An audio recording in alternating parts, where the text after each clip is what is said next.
Bismillahir Rahmanir Rahim. This is the English translation of the Majlis of Hazrat Maulana Qamaruzzaman Sahb Damat Barakatuhum, which took place on Thursday morning at Baitul Azkar in Wasiabad, Allahabad, UP, India. Thursday, the 27th of Safar, 1444, corresponding with the English date 14th of September 2023.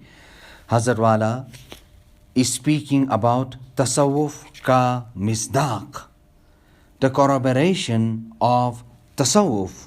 Now, although the name Tasawwuf came into use after a long period of time, its corroboration was found in the 1st century. The author of Al-Ibda', Misri Alim, Al-Ibda' fi Madari al-Ibtida'.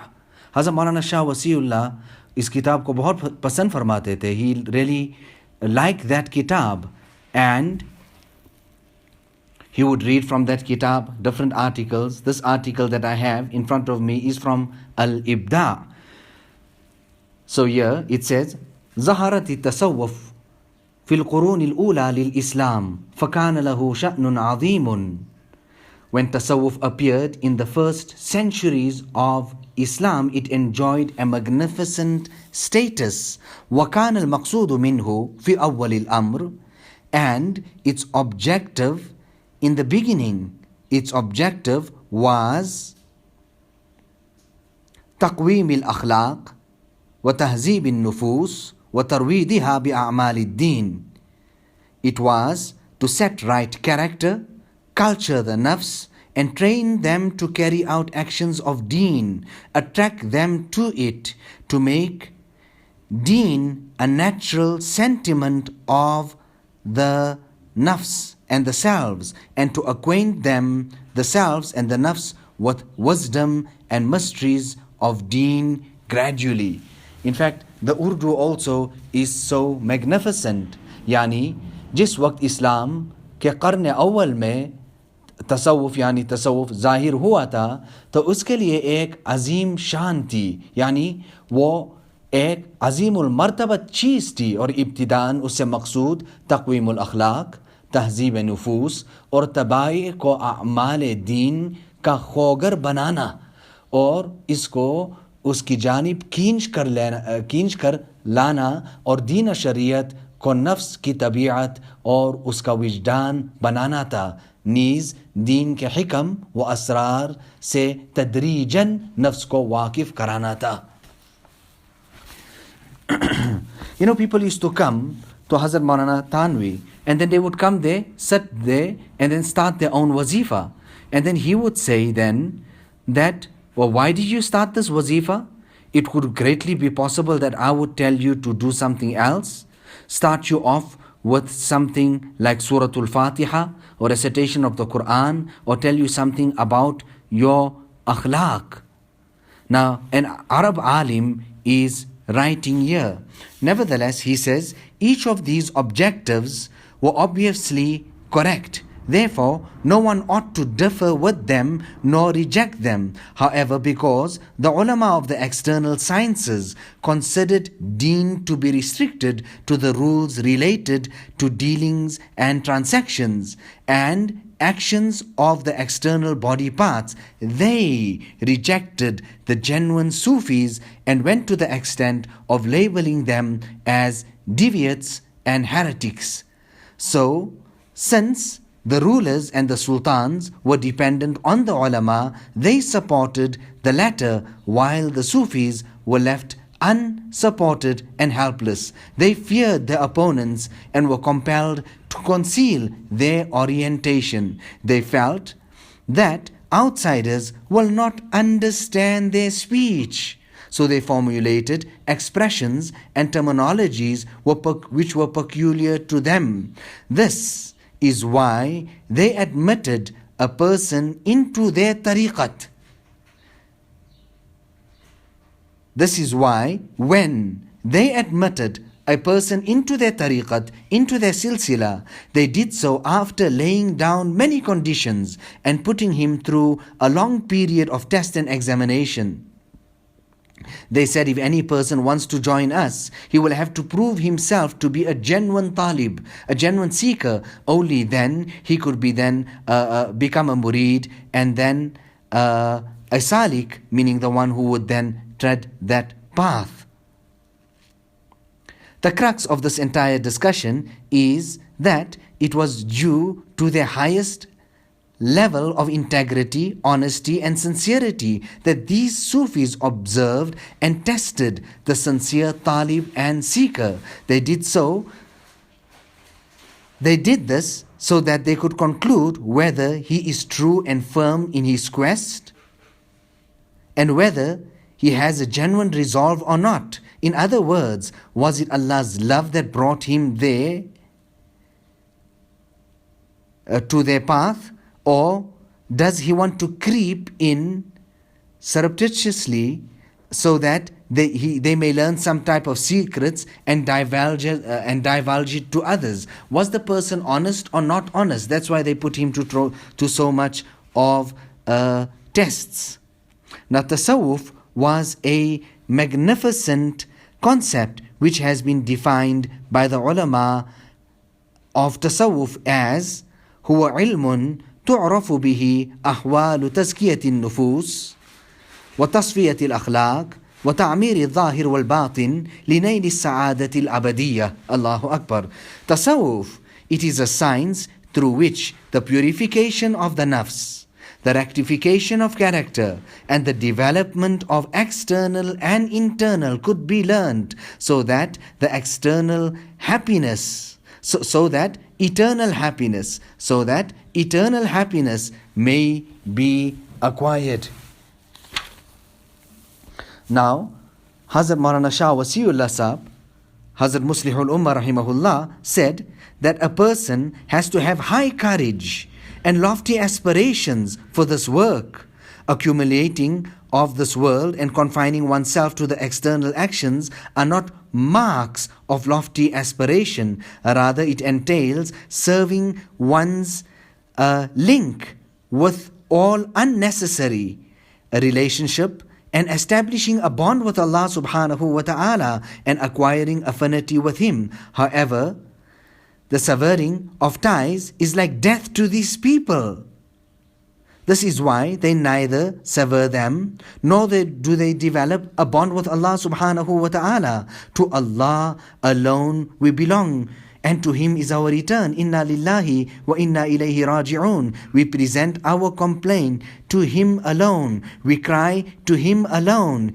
Anyway, this work is not for all and sundry. Someone said so beautifully, Har hari se ना सजाए तर्क दुनिया के कुनद शेर मर्दे बायद व दरियाए दिले मर्दाना. मीनिंग, हर हरीस नालायक दुनिया को कब तर्क कर सकता है, उसके लिए शेर मर्द और दरियाए दिल होने की ज़रूरत है. That how can every avaricious an unworthy fellow discard this world? It's not for one and all. It's not for all and sundry. It requires the courage of a lion and the heart of an ocean. Allahu Akbar. He added, just as it is the duty of the ulama to acquire knowledge of beliefs and jurisprudence, they have two other obligations. The first is to acquire the love and affinity of Allah, and the other is to rectify the evils of the nafs. They have to impose on the nafs ammara to follow shari'at and sunnat and turn it into nafs mutma'inna. This is the objective of tasawwuf and tariqat. This is its goal. Allahu Akbar. So, jab ye muhaqqaq ho gayi, when this is established that it is essential to remove the evils of the carnal self and to acquire affinity with Allah subhanahu wa ta'ala, then the easiest way in achieving this is to hand yourself over to an expert. सबसे आसान तरीका और सूरत यह है कि अपने आप को किसी कामिल मुकम्मिल के सुपुर्द कर दे.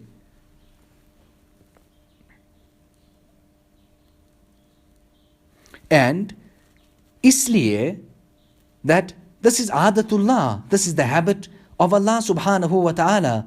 And यूं ही जारी है कि ये बातिनी दौलत बगैर صحبت और खिदमत अहलुल्लाह के हासिल नहीं होती है. It is the norm of Allah subhanahu wa ta'ala that spiritual treasure cannot be acquired without the company of the true men of Allah, the Ahlullah. Now, tawazu, humility, one is tawazu, one is tawakkul. One is to know about it, and one is for that particular thing to be created within yourself. Hazrat Sahb went to Shah Abdul Rahim in his khidmat, and people said, you are such a giant yourself. You are so great and a personality of your own caliber. What makes you go there? He went on to say that before I went to him, जब तक उनसे ताल्लुक पैदा नहीं किया, मैं कुछ नहीं जानता था. Until I did not strike up my relationship with him, I did not know anything. नमाज रोज़ा सब कुछ करता था, कुछ समझता नहीं. उसके बाद नमाज को नमाज समझने लगा. उसके बाद ये हासिल हुई. Listen, before I went to him, it was different. And after I went to him, it was completely a different story. Before that, I knew namaz, I knew fasting, I was doing all of that. But I didn't understand it, the essence, the genuineness, the reality, the essence, the beauty, the deep dimension of it. I did not understand it. But after going to them, I actually understood what salat was. So the tawazu, the amal of it, you can show it out and practice it out and do it. Fine, it's in its place. But tawazu ka paida hona kisi ka andar, this is something else. So without zikr, a person does not get chain and peace. Without salat, he does not get chain and peace. Just like how the ta'alluq and the deep relationship which is enjoyed between a person and his parents, between the parents and their children. Similarly, such a type of a relationship is now enjoyed that a person cannot get peace without his salat now and without his zikr. And इसीलिए मशाइख के पास जाया जाता है. Hazrat Wala is saying that is why we actually go to the mashayikh, that we would see that before that what was our salat, and after that what our salat became. So everything was there, लेकिन दुर्वेशों के सोहबत में जाकर के एक अजीब चीज हमको हासिल हुई. After going and spending time in the presence and in the khidmat of these great saintly people, the buzrugs, the durwesh, some amazing type of thing was achieved. Now, शायद महीनों तक उसको देखते रहे और तर्जुमा भी हो गया. मौलवी Riyasuddin made that the tarjuma. We're talking of al-ibda'.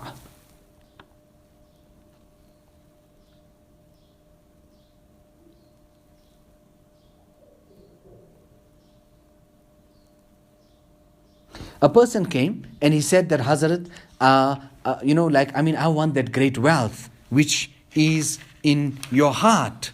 So Hazrat then wrote, or he told me to say to this person the very same thing, our discussion for today. Har hari se na sazaye tarke dunya ke kunad, sher marde bayad wa daryaye dile mardana.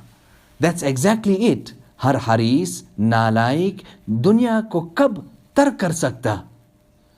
इसके लिए शेर मर्द और दरियाए दिल होने की जरूरत है.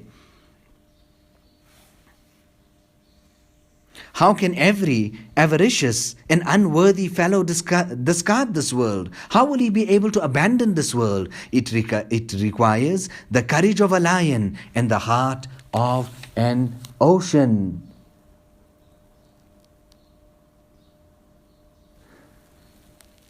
So this is it, that we come and we want to acquire this type of wealth. But like how you need, and there is a great need to make a mehnat for everything else. Similarly, for this year, there is some type of mehnat and some things that we need to do before we can actually acquire this great treasure. ربنا تقبل منا إنك أنت السميع العليم وتب علينا إنك أنت التواب الرحيم بحرمة سيد النبي الكريم صلى الله عليه وسلم.